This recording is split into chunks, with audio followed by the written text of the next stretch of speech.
Mnasema tuendelee ama tuendelee? Nyinyi mko tayari? Na msikuwe na wasiwasi. Relax. Hii siasa sisi ndio mafundi wa hii kitu. Hii siasa tunajua kuitengeneza siasa vizuri. Hapa mbele sasa kiwanja itakuwa wazi. Tutakutana kwa kiwanja. Yes. Ama namna gani? Yes, tutakutana kwa kiwanja hapa.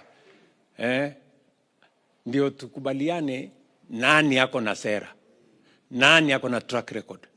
Nani yako na mpango. Wananchi wataamua. Si namna hiyo? Ile kitu mimi nauliza wananchi wote wa taifa letu la Kenya, tudumishe umoja. Kwa sababu baada ya uchaguzi Kenya ni yetu sisi zote. Hatutaki maneno ati mpaka tunaamini ya kwamba uchaguzi inakuwa life and death ama inakuwa yani kufa kupona. Hapana. Kutakuwa na Kenya baada ya uchaguzi. Na lazima tuishi kama ndugu moja, watu wa taifa moja. So we must do that together.